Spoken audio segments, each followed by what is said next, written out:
hi guys! Back and again, another vlog. So, for today's video, mag-unbox naman tayo ng Kubo series ng Pop-Mart. So, here it is guys. This is Kubo In.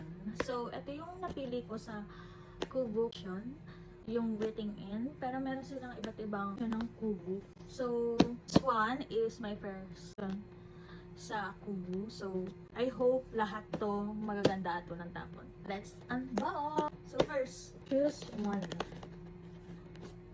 Sana makuha natin yung secret, no? Para kahit papano. Pero, ang gusto ko dito is si Peep tsaka si Winter Clarity. So, let's unbox. Ito, medyo maliit yung box niya. Kaya I think medyo maliit din siya, guys. Hindi na ako mag-expect ng malaki. Ang pinakamalaking na-unbox ko is si Dimu. Oh, naka-plastic pa siya. Who is this? Tonight. Night or never. Naka-plastic pa siya, guys. Oh. Why? Why naka-plastic? Ito lang yung naka-plastic. Tonight or never. Ang nakuha natin. Yung nasa box. So, ganito yung itsura ng plastic na, guys. Ooh! Ooh! Did you see that? How cute it is. Very matty yung texture niya. And soft din. Ang ganda. Para siyang si Crying Baby or Cry Baby. Maganda, maganda. And may tears pa siya here. Oh my god. This one. By the way guys, this is 12 pieces. So, yeah. Ito medyo maalog. Nakuha natin si Flip. Lahat sila naka-plastic. So, hindi ko na siya tatanggalin sa plastic kapag nilagay ko siya sa book ko ng mga Pop-Mart ano. Ooh! Ang ganda! May flower siya here. Oh. Ano to tatanggalin? Yung plastic or hindi na? Tatanggalin. Okay.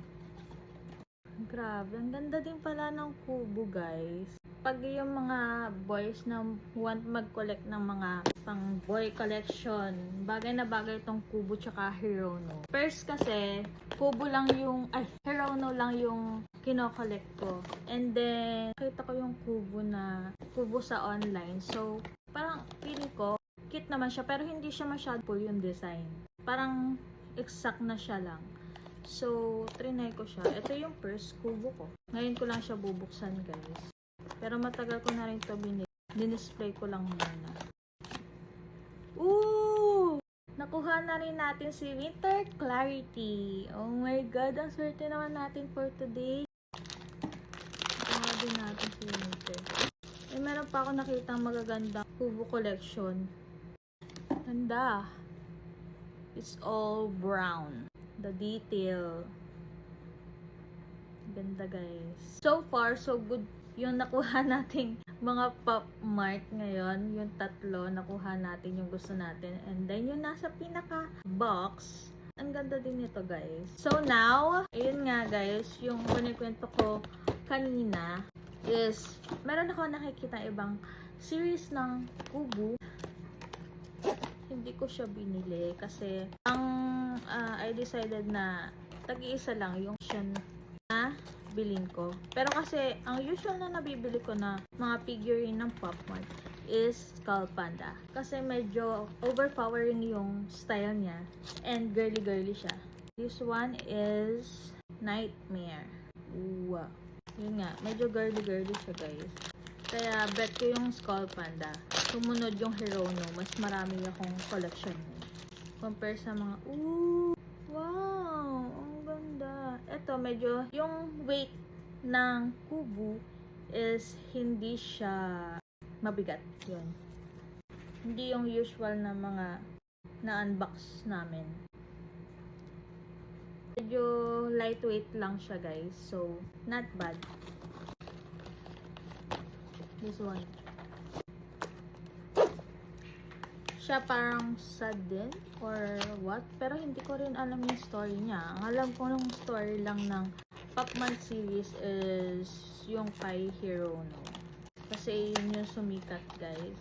And yun yung mas marami. The Final Rose. Yung pagkatapos nito guys, ilalagay ko na siya here para ma-pour na naman yung iba.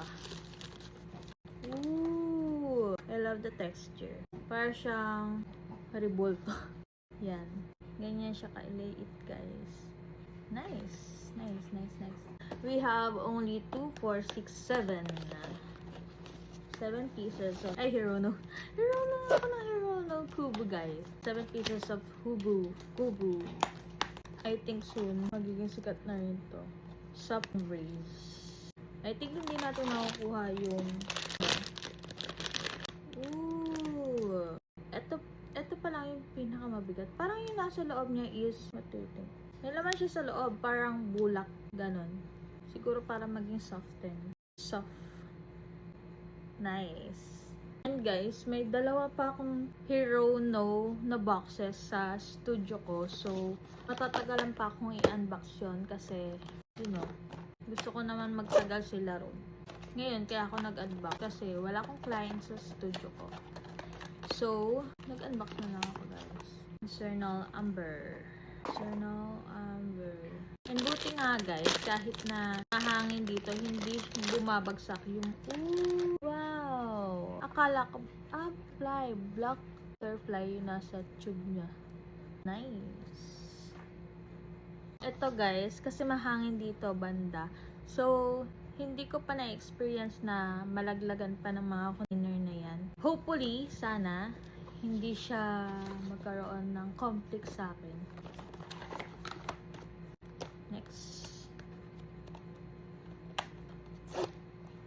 Maliliit lang siya, no? Babagay pala ito dun sa baba ko. Kaso nga lang, ang nalagay ko yung Twinkle Twinkle. Laurel Whisper. Twinkle Twinkle yung nasa baba ko, guys. Kaya hindi ko na siya malalagay doon. Ooh, ang soft! Ay, matte! Very matte yung texture niya. And then, this is how it looks like pag nasa box. May tail siya. And bunny. So cute. Nice. What do you think, guys? I remember, yung kapatid ko rin gusto rin pala ng Pop Mart. Pero Kubo din. So, I think ibibigay ko sa kanya yung some of this. Kasi siya never sumasama sa mga vlogging na katulad nito, guys. Awesome. This is Endless Summer. Okay. Ooh, parang matcha na may leaf sa taas. Ayan. Super nice. Love it. The last two, guys. Pagsasabayin ko na rin siyang buksan. And I think we lost kasi hindi natin nakuha ang inunahan ko na, hindi natin makukuha yung what? Yung secret. This is Misty. So, dami-dami ko na-open, guys. Isa pa lang yung nakukuha kong secret. But, I'm so happy na nakakuha tayo ng secret and sa ay baby pa. So, yeah. Nice. I love. Next. Nakahuli.